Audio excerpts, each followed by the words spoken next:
Vous êtes intéressé au leadership, vous êtes intéressé au management et vous regardez tout ce qui se fait en Afrique aujourd'hui, c'est vraiment la guerre du leadership. Au fait, le leadership aujourd'hui dans le monde, c'est ce qu'on appelle the new currency.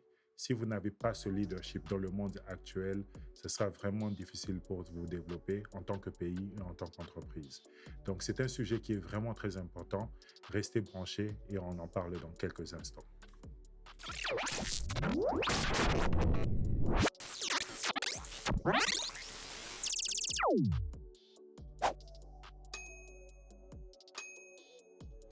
Alors, salut tout le monde, bienvenue sur Son of Congo. Aujourd'hui, il fait vraiment très chaud à Chicago, donc comprenez-moi un peu si je suis en train de transpirer et tout. Il fait vraiment très chaud, mais c'est pas grave, allons-y quand même. Welcome to Son of Congo, it's a beautiful day à Chicago. Aujourd'hui, on va parler d'un sujet qui est important. C'est le sujet du leadership, c'est le sujet du leader et c'est le sujet du manager. Aujourd'hui, dans le monde, il y a beaucoup de conflits, il y a beaucoup de problèmes. Vous regardez les news et tout ça. Le leadership, c'est le currency de ce monde ici. C'est le currency maintenant. Que vous soyez dans l'entrepreneuriat, que vous soyez dans la politique, que vous soyez dans tout ce que vous allez faire dans le monde, la currency, la chose la plus importante, la chose la plus value dans le monde d'aujourd'hui, c'est ce qu'on appelle le leadership. Donc, on va parler de ça aujourd'hui. C'est quoi un leader? Comment vous pouvez devenir un leader? C'est quoi un manager? Comment vous pouvez devenir un manager? Et on va parler de leadership en gros en Afrique et partout dans le monde. Avant de commencer, je veux dire d'abord merci à tous ceux qui se sont abonnés, tous ceux qui ont subscribe, tous ceux qui continuent à supporter la chaîne.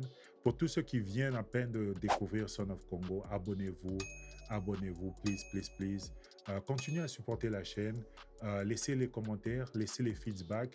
Son of Congo, c'est une chaîne qui n'est pas, c'est pas un one-way communication. Donc, laissez votre feedback, laissez votre opinion. Moi, je partage la mienne dans cette émission. Et la vôtre est sûrement différente. Donc, laissez vos feedbacks, laissez les commentaires. Mais avant de commencer, je voulais quand même vous dire merci à tous ceux qui ont subscribe, abonné, liké, tous ceux qui ont laissé les commentaires. Merci, merci, merci encore une fois. Aujourd'hui, avant de commencer, on va commencer peut-être par un exemple, parce que l'exemple va vous donner un peu une meilleure façon. Ce sera un exemple vraiment très bête. Ça va vous donner, ça va un peu nous introduire dans le sujet d'aujourd'hui. Disons que vous êtes une personne qui est riche, vous avez beaucoup d'argent, vous vivez quelque part en République démocratique du Congo. Disons que vous habitez à Ndjili et disons que votre famille dépend du pain. Vous dépendez, vous avez une forte dépendance au pain et vous avez besoin d'avoir votre pain chaque jour pour que votre famille puisse vivre. Donc le pain est quelque chose qui est vraiment important dans votre foyer et vous dépendez de ça. Et vous avez un fournisseur qui vous emmène le pain chaque jour. Mais ce fournisseur-là, lui, il vous emmène le pain à partir de, disons, Mimosa, quelque part à Kinsuka Pêcheur. Donc, chaque matin, cette personne-là quitte Mimosa pour venir jusqu'à Njili pour vous emmener ce pain-là qui est frais, ce pain-là qui est très bon, de bonne qualité, un pain que beaucoup d'autres ne peuvent pas vous donner. Et cette personne vous donne ce pain-là à un prix qui est vraiment très bon. Mais disons qu'après un temps, après un bon bout de temps, vous avez beaucoup d'argent et vous apprenez que cette personne est en train de commettre des crimes. Il y a beaucoup de gens vers Mimosa, vers Kinsuka Pêcheur, ils sont en train de se plaindre de cette personne.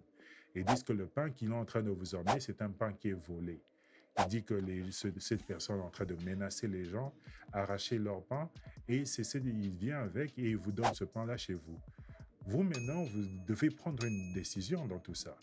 Vous avez une information qu'avant, vous n'avez pas. On vous dit que la personne qui est en train de vous emmener le pain dont votre famille est en train de dépendre, est en train de commettre des crimes. Vous vous retrouvez maintenant devant un problème, devant un dilemme. Donc ici, maintenant, dans ce scénario, c'est quoi la décision que vous devez prendre? La décision que vous devez prendre, c'est la même décision que les chefs de gouvernement, les chefs d'entreprise doivent aussi prendre pour leurs entreprises. Ça, c'est ce qu'on appelle les enjeux. Quand vous êtes en train de regarder la situation comme ça, il y a beaucoup d'enjeux dans ce problème. Si vous décidez de ne pas faire le business avec la personne qui vous a emmené le pain pendant tout ce temps, ça veut dire que votre famille aura des problèmes. Vous aurez des problèmes parce que vous dépendez de ce pain. Si vous décidez, parce que vous avez beaucoup d'argent, de prendre un autre fournisseur, ce fournisseur vient aussi de Mimosa, il vient aussi de Kinsuka Pêcheur. La personne chez qui vous êtes maintenant, disons que cette personne peut tuer ou bien faire du mal à l'autre fournisseur. Et qu'est-ce que c'est quoi l'impact de cette décision? Disons que vous partez, vous prenez un autre fournisseur. Cette personne ici part maintenant et fait du mal à ce fournisseur. Vous serez obligé de rentrer maintenant chez cette personne. Et le tarif que cette personne vous avait donné avant, il va peut-être doubler ce tarif parce qu'il se dit que vous n'êtes pas quelqu'un de loyal. Donc la décision que vous devez prendre, ça doit être une décision qui est réfléchie. Peut-être vous devez vous acheter votre propre voiture pour commencer à conduire vous-même jusqu'à Mimosa pour commencer à prendre, à ramasser ce pain. Donc, il y a beaucoup de décisions que vous devez prendre et comme je disais, ce sont les mêmes décisions que les chefs d'entreprise, les chefs de gouvernement doivent prendre. Et ces décisions, c'est ce qu'on appelle les enjeux. Et pour être en mesure de prendre des bonnes décisions pour répondre à ces problèmes, c'est ici maintenant qu'on est en train de parler maintenant de leadership. Beaucoup de gens se posent la question de savoir c'est quoi le leadership, comment vous allez utiliser le leadership, comment je peux utiliser le leadership dans ma vie quotidienne. C'est quoi vraiment le leadership au fait? Le leadership, c'est un outil qui va vous permettre maintenant à faire face, à répondre maintenant à ces questions. Parce que dans le leadership maintenant, dans cette situation ici, dans les situations du monde, toutes les décisions que vous allez prendre ont des conséquences. Si vous prenez, comme je vais vous montrer, la décision de partir chez notre fournisseur, la conséquence est que peut-être le premier fournisseur va faire du mal au second fournisseur. Si vous décidez d'acheter vous-même votre voiture, la conséquence est que vous devez maintenant payer votre gaz, que vous devez maintenant votre carburant, vous devez payer l'entretien de la voiture, vous devez commencer à conduire vous-même, peut-être prendre un chauffeur. Donc il y a un coût qui est associé à ça. Et regardez maintenant l'embouteillage entre Mimosa et Njili. Vous devez faire cette navette-là peut-être chaque 10 jours, bien chaque mois. C'est un coût qui est associé avec tout ça. Donc, toutes ces questions-là, comme je disais, les entrepreneurs et les chefs des gouvernements se posent ces questions. Donc, pour faire maintenant face à ce qu'on appelle les enjeux, c'est ici maintenant que vous avez besoin de ce qu'on appelle le leadership. Et c'est de ça qu'on va parler dans l'émission d'aujourd'hui. Quand vous êtes en train de penser de leader, vous êtes en train de penser en termes d'influenceur. Le leader, c'est une personne qui arrive à influencer un groupe de personnes à suivre sa vision. C'est ce qu'on appelle un leader. Quand vous êtes un leader, que vous soyez dans les social media, que vous soyez dans la politique, que vous soyez dans l'entrepreneuriat, quand vous êtes un leader, ça veut dire que vous avez cette capacité d'influencer les gens à suivre une certaine vision. Soit ils vont commencer à acheter un certain produit que vous avez acheté, vous êtes en mesure de pouvoir dicter leur behavior, leur comportement. C'est ce qu'on appelle le leadership. Donc le leadership, vous parlez souvent en termes de vision et vous parlez souvent en termes d'influence. Mais quand vous êtes en train de parler de management, c'est quelque chose de différent. Le manager, c'est la personne qui est en train d'utiliser les employés ou bien les institutions pour implémenter la vision du leader. Donc ça, ce sont les deux choses qui sont différentes. Le leader, c'est la personne qui est en train d'influencer, les gens à suivre une certaine vision, sa vision.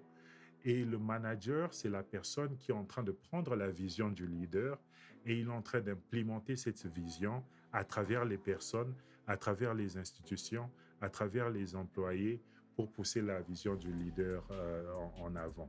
Donc ça, c'est la différence entre les deux. Et quand vous êtes en train maintenant de parler des deux en même temps, c'est là maintenant qu'on est en train de parler du leadership. Quand vous dites maintenant que le leadership de votre pays, le leadership de votre entreprise, le leadership de votre communauté, vous êtes en train de maintenant de faire référence au leader et au manager. Ça ne veut pas dire qu'un leader ne peut pas être un manager. Ça ne veut pas dire qu'un manager ne peut pas être un leader. Les deux ne sont pas mutually exclusive. Donc, vous pouvez être les deux. Vous pouvez être un bon leader et être un bon manager en même temps. Et souvent, vous allez voir même que les skills que le leader a et les skills que le manager a, il y a des skills qui matchent. Donc, il y a quelque chose qui est quand même qu'ils ont en commun. Mais ce n'est pas la même chose. Un leader est un leader, un manager est un manager, mais c'est possible qu'un ait les deux en même temps. Donc ça, c'est un peu pour clarifier avant qu'on puisse continuer dans notre sujet. Et ici, peut-être vous allez vous poser la question de savoir comment vous allez faire pour devenir un leader. Beaucoup de gens disent que vous ne devenez pas un leader, vous êtes né un leader. Donc on dit que vous êtes born leader. Donc dès que vous êtes né déjà un leader. Et pour répondre à cette question, Son of Congo, c'est une émission où je parle de l'éducation, je parle des STEM, la science, la technologie, le engineering et les maths. Je parle d'une réflexion un peu technique, la façon de votre façon de raisonner. Et je parle souvent à la jeunesse africaine, la jeunesse congolaise. Votre façon de raisonner doit être une façon de technique. Ça veut dire qu'elle doit suivre une certaine procédure. Vous ne devez pas raisonner sur base des sentiments. Vous devez raisonner sur base des données. Et ça doit suivre une certaine logique pour aboutir maintenant à votre solution ou bien à votre réponse. Donc, c'est la même chose ici. Quand vous êtes en train de parler comment devenir un leader, pour devenir un leader, vous devez avoir les skills d'un leader. Pour avoir les skills d'un leader, c'est ici que les gens disent que vous êtes born leader, vous êtes né leader. Parce qu'il y a de ces gens qui naissent directement avec certaines skills, certains attributs d'un leader. Mais ce n'est pas tout le monde qui naît avec les attributs d'un leader. Un leader a beaucoup d'attributs. Donc ici, pour répondre à cette question, je vais vous dire que la meilleure façon pour vous de vous assurer que vous avez les skills qui sont nécessaires pour vous pour devenir un leader, c'est à travers vos études. Vous devez faire des études universitaires, comme ça vous aurez assez de skills. Et vous devez faire aussi peut-être, si vous pouvez, continuer les études jusqu'à atteindre peut-être un MBA. Et la raison pour laquelle je suis en train de vous dire d'atteindre un MBA, c'est parce que quand vous êtes en train de parler des études universitaires ou bien vous êtes en train de parler de leadership, le leadership et le leader, c'est une personne qui doit connaître beaucoup de choses. Un leader n'arrête jamais d'apprendre. Donc, un leader, c'est quelqu'un qui connaît tout. Quand vous êtes en train d'entendre parler des gnosiologues, des gens qui connaissent tout en République démocratique du Congo, un leader doit être un gnosiologue parce qu'un leader doit connaître toutes ces choses pour pouvoir prendre une bonne décision pour son pays ou bien son entreprise. Donc, le leader doit continuer toujours à apprendre. Donc, le plus de choses que vous êtes en train d'apprendre, de mieux vous serez outillé pour devenir un bon leader. Le seul problème est que quand vous êtes en train de faire des études à l'université, ces études sont concentrées souvent dans un domaine. Pour être un leader, vous devez connaître le marketing. Pour être un leader, vous devez connaître la communication. Pour être un leader, vous devez connaître la finance. Pour être un leader, vous devez connaître l'économie et bien d'autres sujets. Au fait, quand vous êtes en train de penser aux études universitaires, presque toutes les études dans toutes les sciences, tous les majors d'une université, le leader doit être en mesure de connaître quelque chose de tous ces majors. Ils doivent connaître quelque chose sur la psychologie, ils doivent connaître quelque chose sur l'éducation civile, ils doivent connaître quelque chose sur l'économie et toutes ces histoires. Mais le challenge est que quand vous êtes en train de parler des études universitaires, c'est difficile pour vous de trouver tous ces sujets dans un seul programme. C'est ici que je vous dis que pour être un bon leader, essayez, ou bien pour vous donner tous les outils pour devenir un bon leader, essayez de pousser jusqu'à ce que vous arrivez à un MBA. Dans l'exemple que je vous ai, dans les quelques cours que je vous ai donnés, les gens qui ont étudié peut-être le marketing, les gens qui ont étudié le marketing, ils connaissent aussi la communication. Beaucoup de programmes de marketing ont aussi beaucoup de cours de communication. Donc, quand vous êtes un leader qui a fait le marketing, vous connaissez aussi dans la communication. Mais vous n'êtes pas nécessairement doué en économie, vous n'êtes pas doué en finance, vous n'êtes pas doué en technologie et toutes ces histoires. Donc, mais vous avez besoin de toutes ces choses pour être un leader. Et c'est c'est pour ça que je suis en train de vous dire que le MBA est quelque chose de bien. Je ne vais pas parler du MBA parce que j'ai parlé de ça dans plusieurs épisodes. À essayer d'aller regarder les autres épisodes de Son of Congo. Mais je vais mettre un peu mon cursus quand moi j'ai parcouru quand j'étais en train d'étudier pour mon MBA. Je vais mettre mon cursus ici à côté, comme ça va vous donner un peu une idée des genres de cours que j'étais en train d'étudier. Parce qu'ils font quand même, mon école a fait quand même ils ont fait quand même un bon travail d'expliquer. Et c'est comme ça aussi aux États-Unis. Quand vous allez peut-être j'ai parlé aussi de ça dans les autres épisodes, quand vous allez vous inscrire dans les universités, avant même que vous puissiez vous inscrire en tant qu'élève, avant que vous puissiez suivre un domaine, on vous dit déjà les compétences que vous allez avoir dans ce domaine et quel genre d'opportunités vous serez en mesure d'avoir une fois que vous avez terminé ces études. Donc ça, c'est quelque chose de vraiment powerful parce que ça vous aide à prendre la bonne décision. Et c'est quelque chose qui doit même être implémenté en République démocratique du Congo. Si tous les élèves qui étaient en République démocratique du Congo savaient que en étant juriste, ils ne allaient pas trouver de boulot après qu'ils aient terminé les études, vous allez voir que beaucoup de Congolais n'allaient pas se lancer dans les histoires de juristes et des histoires comme ça. En fait, en République démocratique du Congo, la raison pour laquelle tous les gens veulent devenir juristes, c'est parce que les partis politiques cherchent des juristes pour commencer à contourner les lois et toutes ces histoires. Donc, ils cherchent les gens qui sont outillés dans les lois et tout ça, ou bien qui sont outillés parce que les juristes en Afrique, ils ne disent jamais la même chose. Donc, c'est difficile de savoir qui est vraiment un bon juriste et qui ne l'est pas.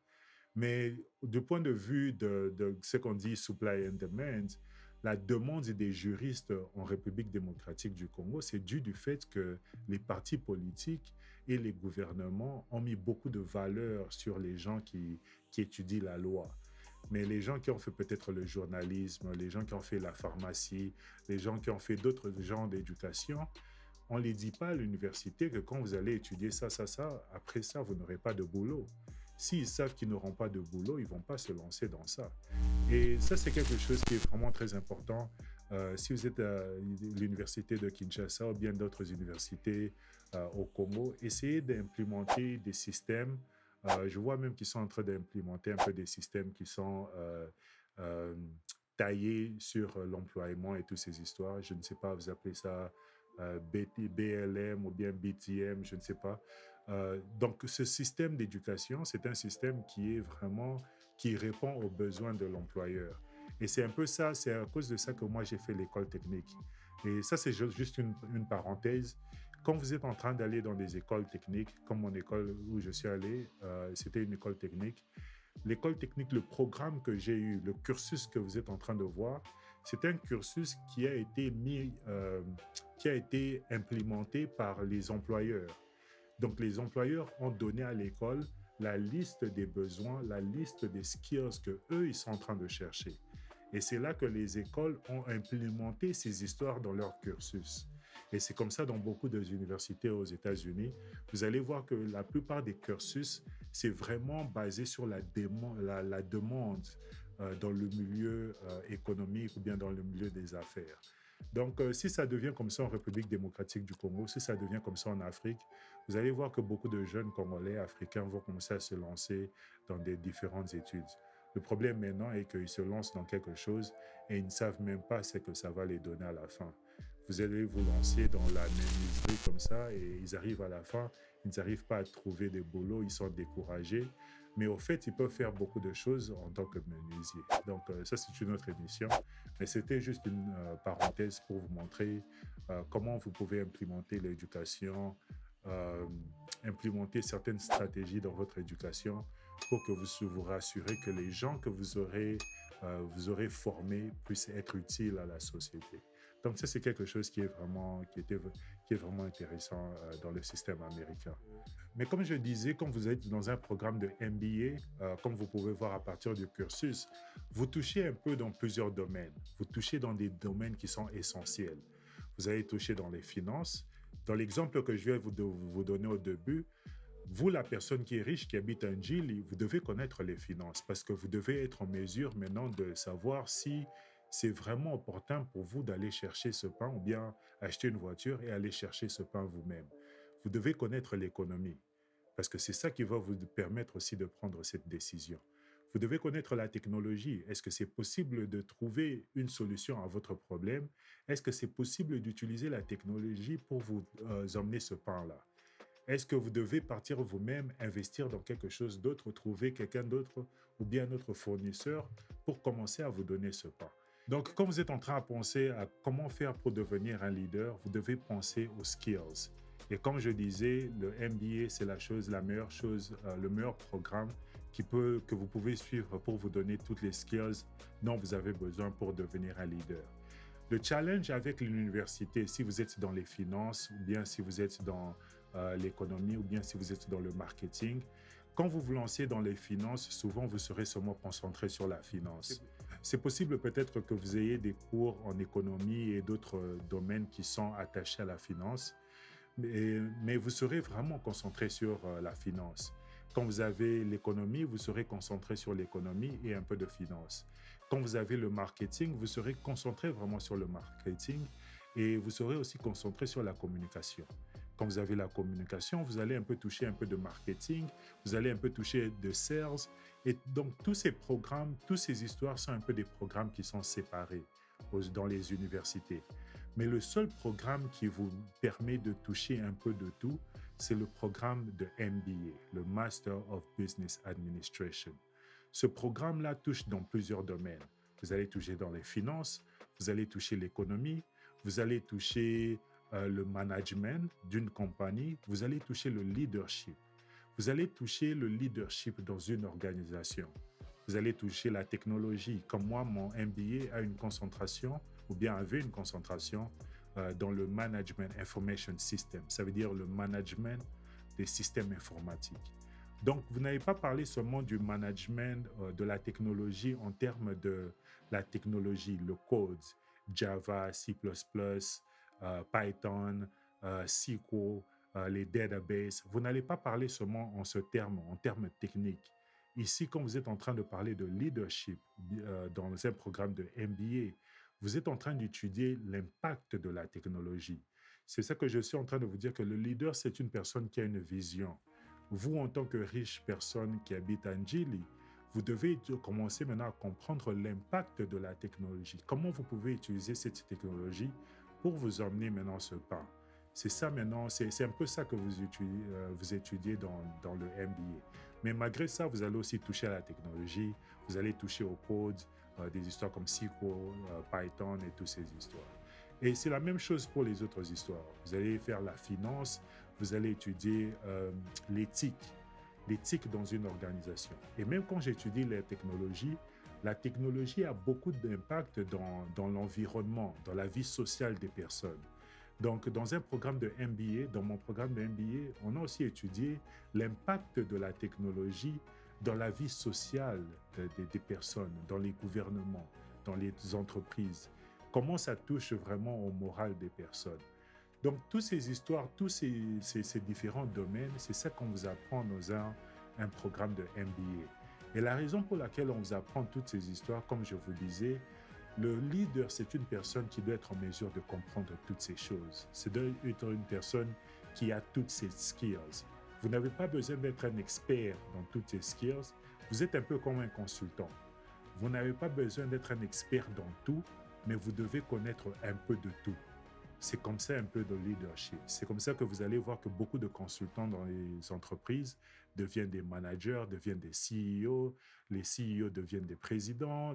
Donc, c'est un peu comme ça. Parce que tous ces gens-là, au fait, que ce soit le consultant, que ce soit le manager, que ce soit le CEO, que ce soit les directeurs d'une entreprise, tous ces gens, au fait, la plupart ont des MBA. La plupart ont étudié ce même skills. Ça ne veut pas dire que le MBA vous apprend à comment devenir un leader. Le MBA ne va pas vous dire ce que vous devez faire dans une situation. Mais le MBA va vous apprendre comment vous devez raisonner dans une situation pour vous permettre d'avoir le best outcome pour votre situation. Donc, c'est un peu ça. Ça vous apprend plus la façon de raisonner. Ça ne vous dicte pas ce que vous devez faire. C'est pour ça que vous allez voir que différents CEO font différentes choses. Différents leaders prennent des décisions différentes. Il y a des leaders qui sont bons.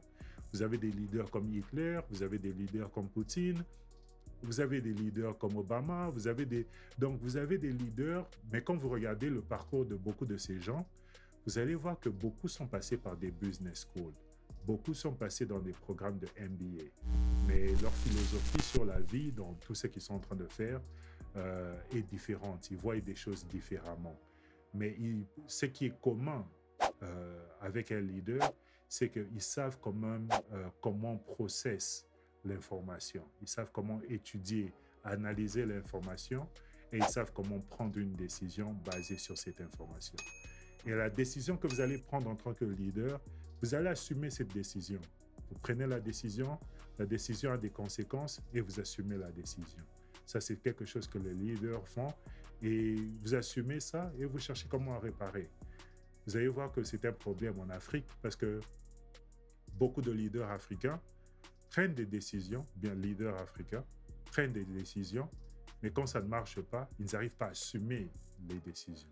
C'est là que maintenant on parle de poor leadership ou bien un leadership qui est faible. La combinaison des deux, du leader et du manager, c'est ce qu'on appelle le leadership d'une compagnie et le leadership d'un pays. Ça, ce sont les histoires qui sont les choses les plus importantes dans le monde d'aujourd'hui.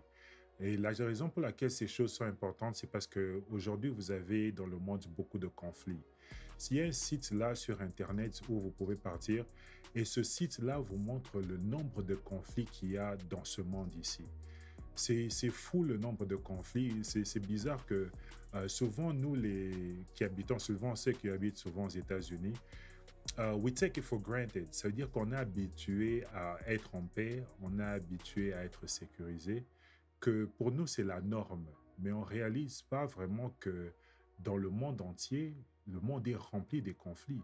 Il y a beaucoup de conflits et c'est important que vous ayez le proper ou bien le bon leadership à la tête de vos pays, à la tête de vos institutions. Comme ça va vous permettre maintenant à faire face à ces enjeux. Aujourd'hui, c'est ce qu'on appelle maintenant la diplomatie. Quand vous êtes en train de parler de diplomatie, vous êtes en train de parler de leadership. En fait, quand vous êtes en train de penser à la diplomatie, vous devez penser à l'habilité du leader de convaincre d'autres personnes. Vous voyez dans la guerre qui se fait entre la Russie et l'Ukraine, Zelensky est en train de faire la diplomatie. Ça, c'est le leadership de l'Ukraine. Le leader lui-même, Zelensky, et il est accompagné de tous ses managers. Eux tous, le leadership, ils sont en train de faire la diplomatie.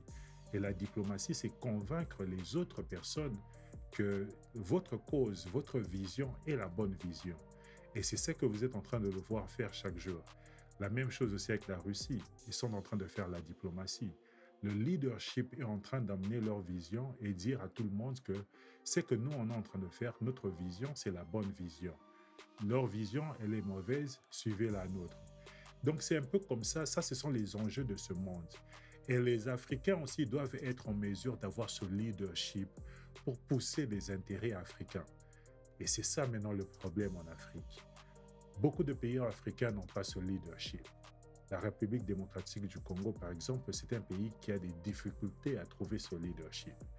Et ici, quand on parle encore de leadership, on est en train de parler du leader à la tête du pays et vous êtes en train de parler des managers. Nous avons eu des présidents qui ont dit que je n'ai pas pu trouver 15 personnes. Ça veut dire que le leader, la personne qui voulait faire, qui voulait influencer sa vision, pousser tout le monde à suivre cette vision, cette personne-là n'a pas pu influencer 10 personnes à suivre sa vision. C'est ici maintenant qu'on vous est en train de vous parler du poor leadership en Afrique. Beaucoup de gens en Afrique croient que c'est quelque chose de bien. Vous allez voir peut-être en République démocratique du Congo, les Congolais vont vous dire souvent que oh, même le président là, Aloba Kiboye, il n'a pas pu trouver 15 personnes pour travailler avec lui. Même le président là, Aloba Kiboye, il n'a pas pu trouver 7 personnes pour travailler avec lui. Et même le président actuel se plaint aussi que les projets qu'il est en train d'implémenter, les projets qu'il est en train de pousser, ou bien sa vision est en train de souffrir d'implémentation sur le terrain. Donc l'erreur ici, c'est le leader et le manager. Et le problème ici, généralement en Afrique, est que nous avons vraiment du mal à trouver des leaders et des managers, ou bien de trouver des individus qui sont en même temps des leaders et des managers.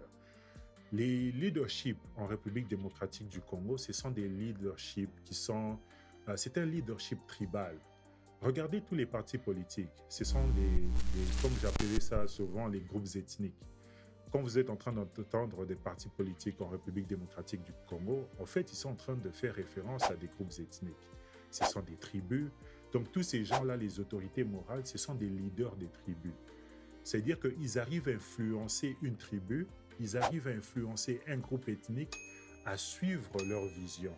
Le problème est que leur vision, ils n'ont pas vraiment une vision qui est basée sur des histoires, une idéologie ou bien qui est basée sur la technologie. Leur vision n'est pas de faire devenir le Congo la première puissance technologique de l'Afrique dans les 2 années qui viennent.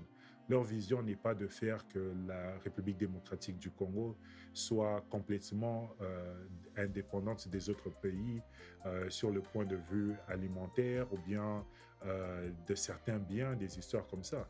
C'est pas ça leur vision. Leur vision est plutôt de pouvoir avoir accès au pouvoir pour faire profiter leurs tribus et pour faire profiter leurs groupes ethniques.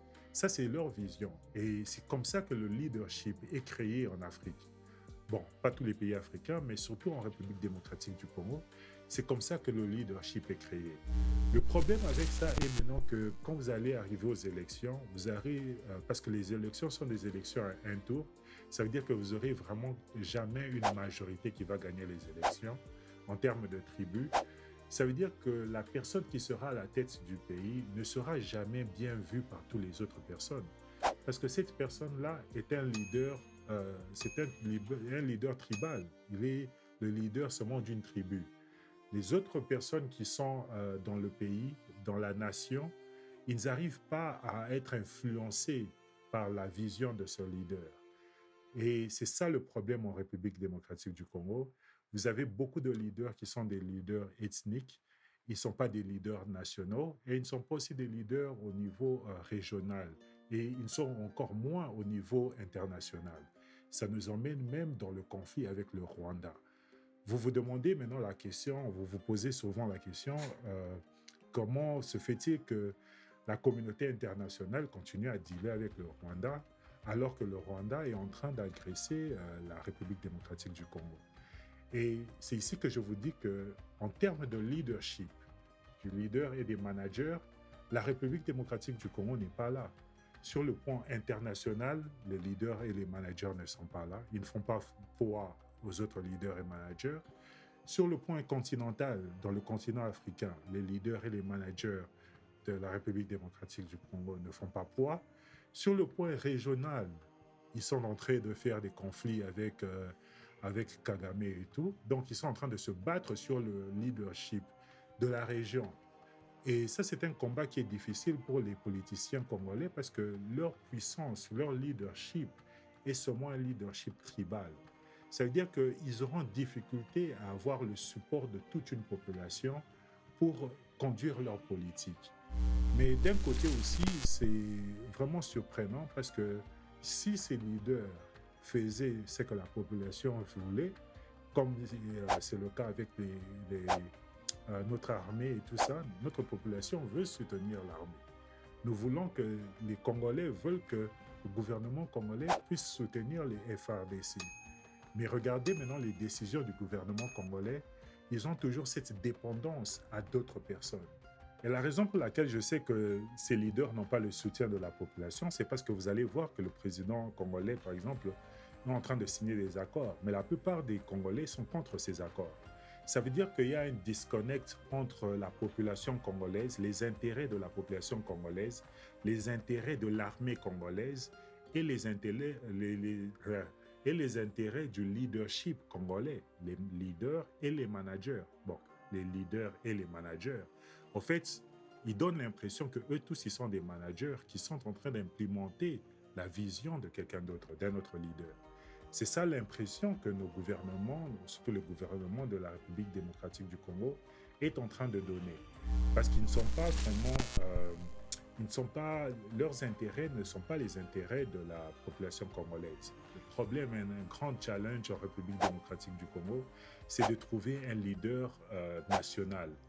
Mais les circonstances aussi dans le monde peuvent permettre que la population se retrouve derrière un leader. Et c'est là que c'est vraiment surprenant parce que la population congolaise sera derrière un leadership qui est en train de condamner l'attaque rwandaise et qui est en train de condamner l'agression rwandaise en République démocratique du Congo. Le peuple congolais veut ce leadership. Ce qui est bizarre est que les leaders, qui sont des leaders des tribus, au lieu de prendre cette opportunité pour asseoir leur leadership dans tout le pays, pour influencer, parce que la population déjà vous demande quelque chose, il suffit seulement que vous fassiez ce que la population en veut, vous allez voir que vous aurez ce soutien, ce leadership national.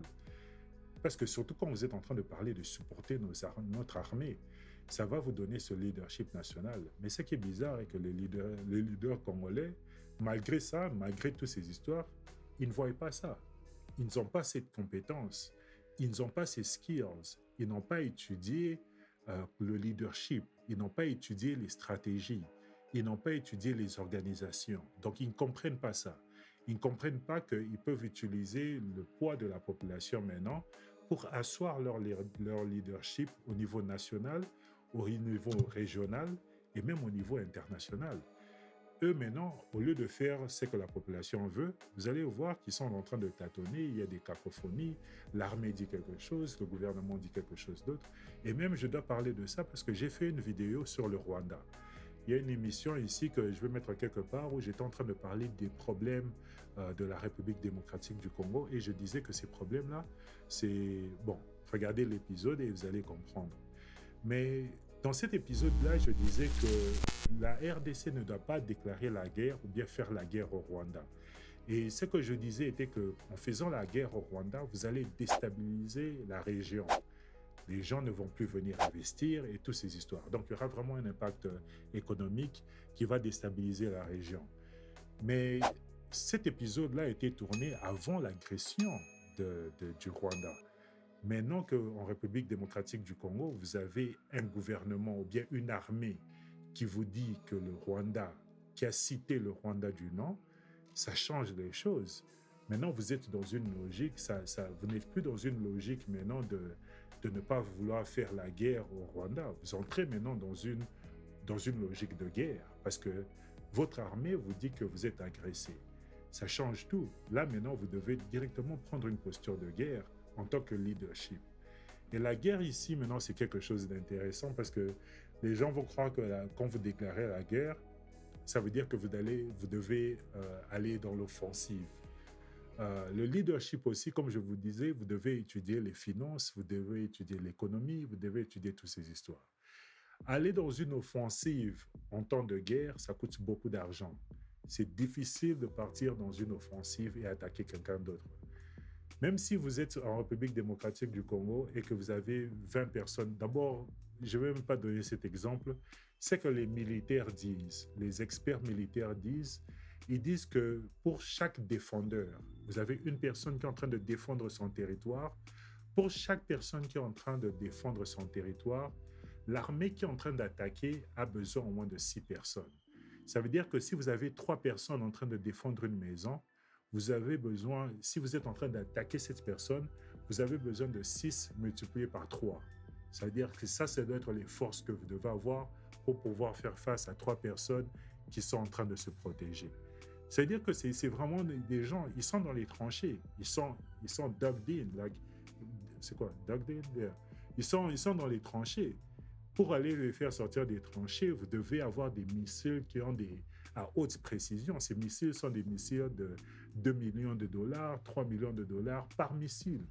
Donc, ce n'est pas tous les pays qui peuvent s'acheter ça. Et même si vous avez ce missile, vous n'allez pas utiliser ça seulement pour essayer d'atteindre une petite tranchée. Ça, ce sont des missiles que vous allez garder pour des opérations plus importantes, comme les ports, les histoires d'électricité, les chemins de fer, pour déstabiliser votre ennemi. Donc, vous n'avez pas utilisé ça dans les tranchées. Et il y a même quelque chose qui m'a fait rire, parce que j'ai regardé les infos en République démocratique du Congo, et un gars qui disait que qu'est-ce que vous allez faire avec un mur si vous mettez un mur entre le Rwanda et la RDC? Ça va faire quoi? Quand les militaires vont venir, ils vont sauter seulement ce mur, ils vont bombarder, ils vont passer. Mais les gens maintenant ne réalisent pas qu'un mur représente un challenge pour une armée. Si vous êtes un expert dans l'armée, vous écoutez tous les experts de l'armée qui sont en train de parler de l'Ukraine, tout ce qui est une frontière que vous devez traverser, une frontière qui est naturelle ou bien artificielle, c'est un challenge. Votre militaire, votre armée doit être entraînée pour faire cette opération, pour traverser une rivière. Vous voyez même que l'armée russe, malgré qu'ils ont de l'expérience, ils ont eu des difficultés pour traverser une rivière. Ils ont été bombardés et ils ont perdu beaucoup d'équipements. Donc, traverser une rivière, c'est pas un petit problème. En temps de guerre, traverser un mur, c'est pas un petit problème. Vous devez prendre vos équipements, le faire sauter au-dessus d'un mur.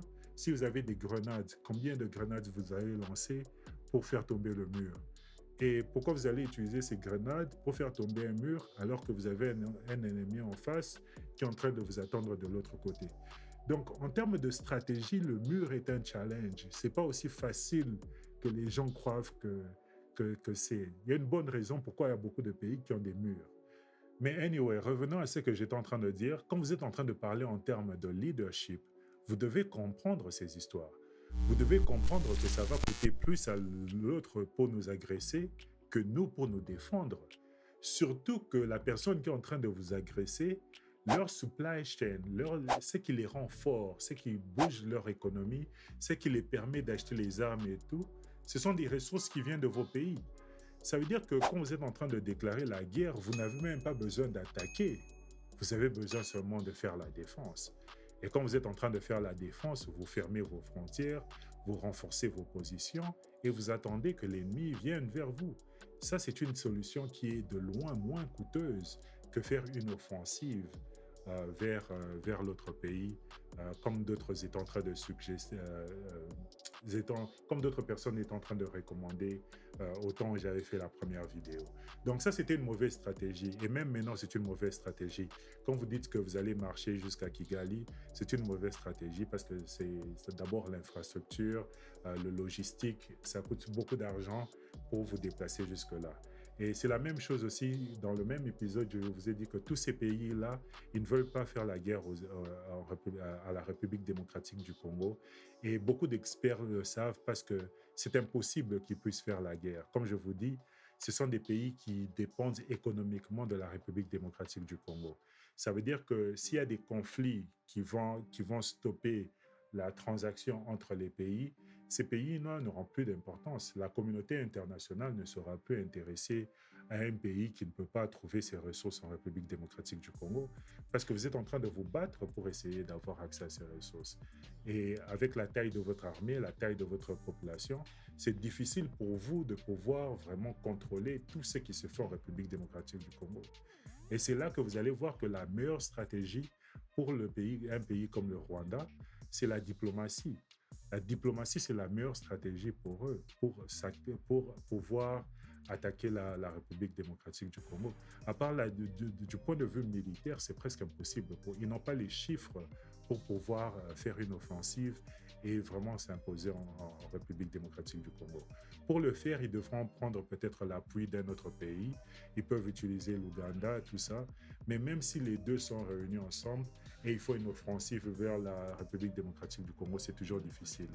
La logistique, comment les histoires vont, les armes, les munitions, comment vous allez faire quitter ça. Une fois que vous quittez votre territoire et que vous commencez à entrer en profondeur en République démocratique du Congo, ça devient de plus en plus compliqué parce que d'abord, vous n'avez pas d'armes.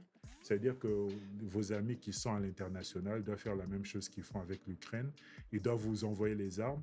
Toutes ces armes-là, on va voir, nous tous, la communauté internationale va voir par où ça passe. On va voir à qui vous êtes en train de les donner. On va voir ces pays. Et ces pays qui sont en train de donner les armes deviennent directement des ennemis de la République démocratique du Congo. C'est ces pays qui seront en train de prêter l'espace aérien pour déposer ces armes ou bien pour livrer ces armes. Tous ces pays seront aussi des ennemis du Congo et ils pourront être aussi attaqués par le Congo, comme la Russie le fait. Si vous êtes la Pologne, vous êtes d'autres pays, vous êtes en train de donner les armes en Ukraine, ils sont en train aussi de risquer d'être attaqués. Donc ça, c'est quelque chose c'est comme ça dans une guerre. Le Rwanda, l'Ouganda, s'ils veulent attaquer la République démocratique du Congo, ils doivent se faire des alliés.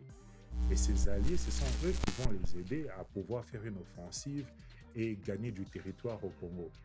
Mais qui va vraiment les aider à faire ça avec tous les conflits qui se passent dans ce monde? Ces gens sont déjà trop busy en Ukraine. Vous voyez tout l'argent qu'ils sont en train de donner à l'Ukraine. Le premier supporter du Rwanda, c'est le UK. Est-ce que le UK maintenant est en position même de donner au Rwanda de l'argent pour acheter les armes comme ça et faire une offensive? Et le leadership de UK, est-ce que c'est une bonne stratégie pour eux? Ils savent eux-mêmes que ce n'est pas une bonne stratégie pour eux.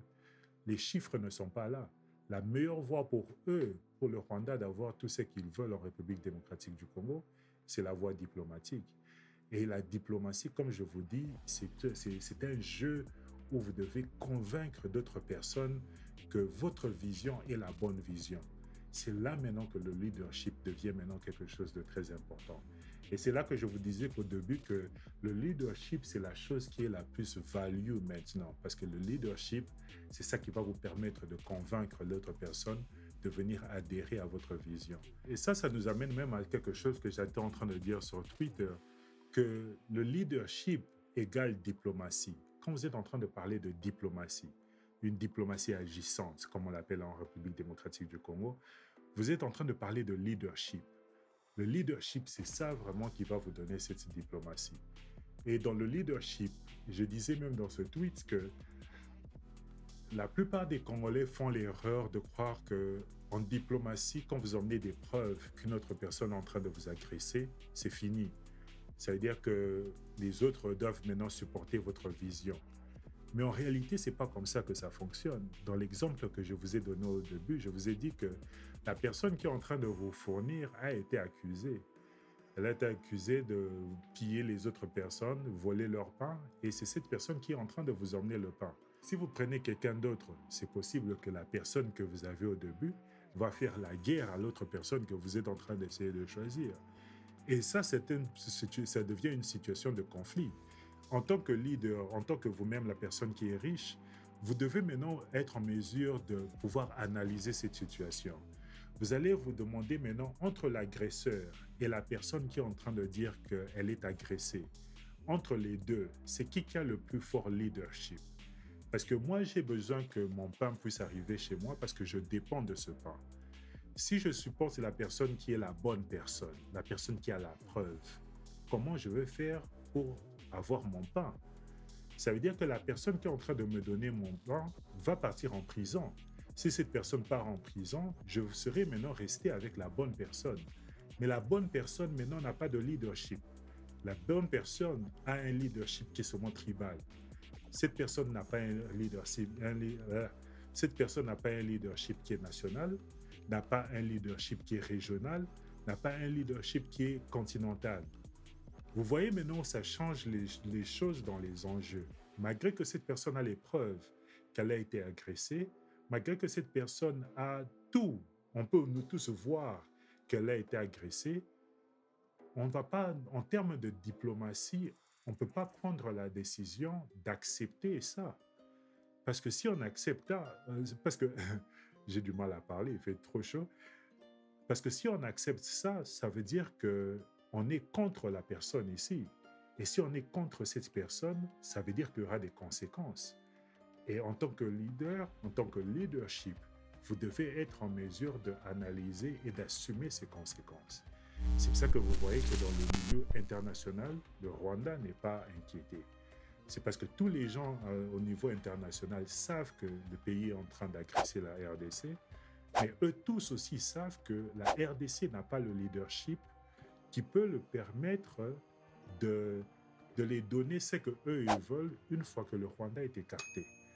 Ça va devenir très compliqué pour eux pour avoir toutes les ressources qu'ils ont. Parce que le leader, au fait, ce n'est pas un leader national. Il y a trop de problèmes. C'est-à-dire que le problème, en fait, c'est le problème interne du leadership congolais, du leadership africain. C'est ça qui va résoudre beaucoup de problèmes à l'international. Ce qui rend les Africains faibles, ce qui rend les Africains pauvres, c'est le fait qu'ils sont ils sont des managers. Ils sont en train d'implémenter des visions qui sont qui sont décidées par d'autres leaders, des leaders occidentaux, bien des leaders régionaux. Mais eux-mêmes, ils ne sont pas des leaders en eux. Mais ce sont des gens que nous sommes en train de laisser diriger nos pays. Et ça, c'est un problème que nous, les Africains, nous, les Congolais, on doit raisonner sur ce problème et voir comment on peut faire pour asseoir ce leadership. Et on doit écarter un peu ce leadership qui est basé sur les sentiments, qui est basé sur l'amour d'une tribu, l'amour d'une personne, la bonté, tout ce qui a à voir avec le sentiment. On doit éviter ce leadership.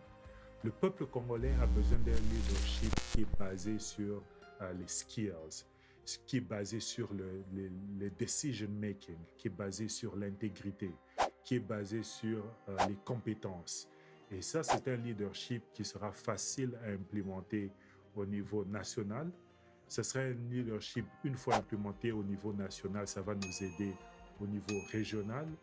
Une fois implémenté au niveau régional, ça va nous aider au niveau continental. Et après, ça va nous aider au niveau international. Donc, c'est ça qu'on appelle le leadership. Ici, maintenant, le problème, c'est le leadership au Congo. Quel genre de leadership nous avons au Congo? Est-ce que vous avez un leadership qui est rempli de cacophonie? Bien, vous avez un leadership qui est cohérent, qui est constant et qui sait ce qui se passe.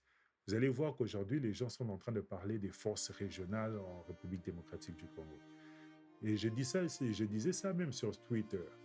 Vous risquez d'assister à quelque chose qui est vraiment impressionnant, où vous allez voir que la République démocratique du Congo et son armée est en train de dire que ce pays, le Rwanda, est en train de l'agresser, mais en même temps, vous risquez d'assister à une force régionale avec tous ces gens en République démocratique du Congo. Ça, c'est quelque chose que le leadership du Congo doit vraiment éviter. Quand vous avez une armée qui vous dit que vous êtes agressé, vous fermez les frontières avec tous les autres et vous commencez à résoudre vos problèmes internes et vous commencez à vous préparer à défendre votre pays. Vous n'avez pas laissé d'autres personnes commencer à vous dicter ou bien vous êtes pratiquement en train déjà de financer une attaque contre vous. Parce que ces gens qui sont en train de semer la terreur en République démocratique du Congo ils ont été battus avant.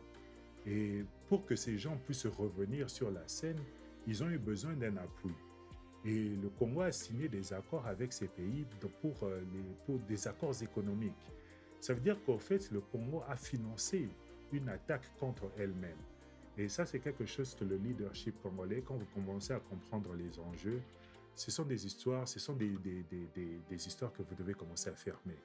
Fermez tous ces tuyaux et vous allez voir que votre leadership va s'instaurer vraiment au niveau national et ça va nous pousser vraiment vers un meilleur futur vraiment pour les Congolais.